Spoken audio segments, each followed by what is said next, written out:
Batman Full Circle, a haunting tale of vengeance, legacy, and the unending shadow cast by evil. Welcome back, everybody. Today we are diving into Batman Full Circle. It's not just another Batman story, it's a mirror held up to the Dark Knight himself. What happens when the sins of one generation comes back to claim the next? When the son of a killer returns to finish what his father started? This is Batman Full Circle, the chilling sequel to Batman Year 2. And today, we're diving deep into this dark, gothic story of fear, guilt, and redemption. Published by DC Comics in 1991, Batman Full Circle was written by Michael W. Barr, with art by Alan Davis and inks by Paul Neary. Let's get started.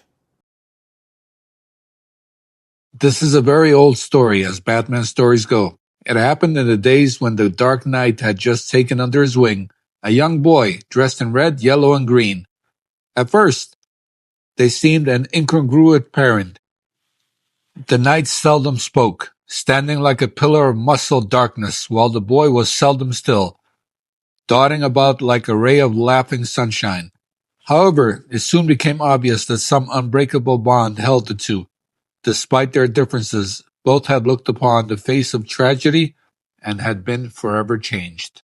The Dark Knight, who had previously walked alone, now became a father, a big brother, a teacher. The boy whose world had been turned upside down became a son, a little brother, a pupil. Each was determined that no one else would suffer as they had suffered. Each would cheerfully give his life for the other.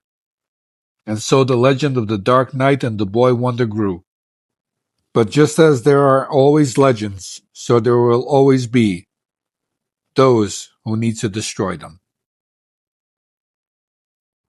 Now, years later, the Reaper's legacy has returned in a new terrifying form, one that forces Bruce Wayne to confront his darkest fears and question the cycle of violence he's trapped within.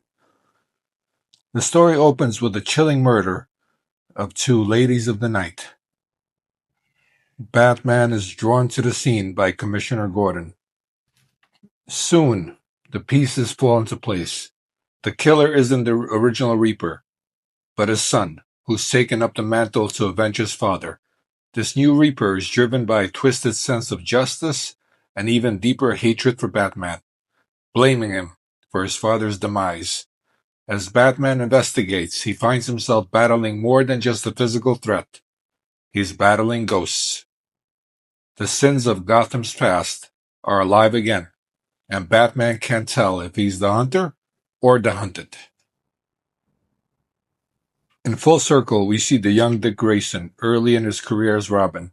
His optimism and humor contrast sharply with Batman's grim demeanor. But as the story unfolds, Robin learns the cost of wearing the mask.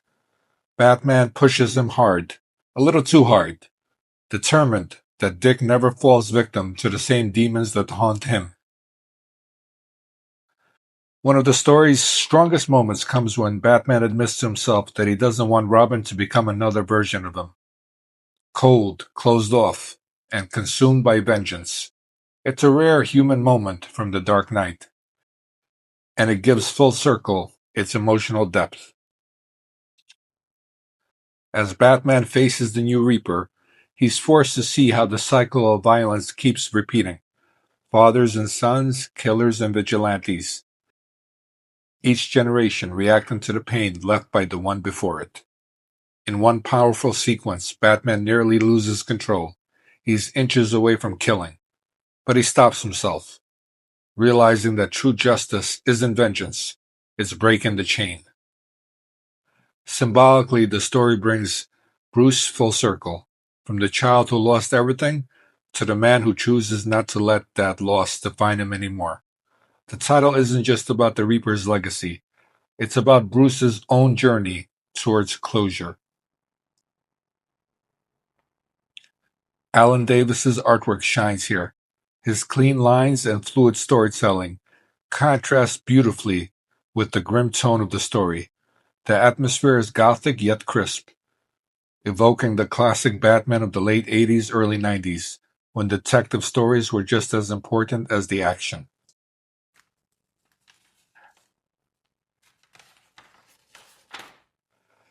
Davis's Batman looks heroic yet haunted, a man in control but barely. The lighting, shadows, and symbolic imagery, especially the recurring motives of the scythe and the bat, tie the story's themes together visually. It's a horror, it's noir, and a psychological drama all in one.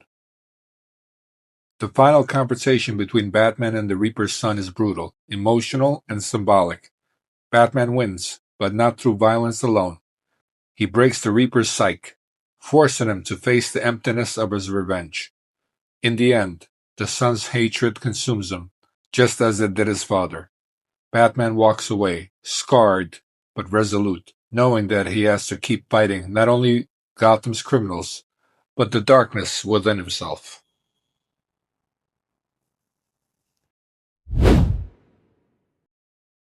What I love about Batman Full Circle is how it captures the idea that some things never truly die. It just changes faces. But more importantly, it shows that Batman's greatest fight isn't against criminals, it's against his own reflection.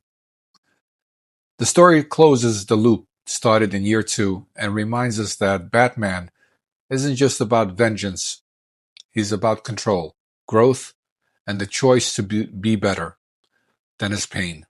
Michael W. Barr and Alan Davis created something timeless here.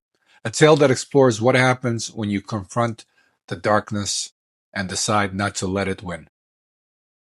For me, Full Circle stands as one of the most underrated Batman stories. It's moody, emotional, and deeply psychological.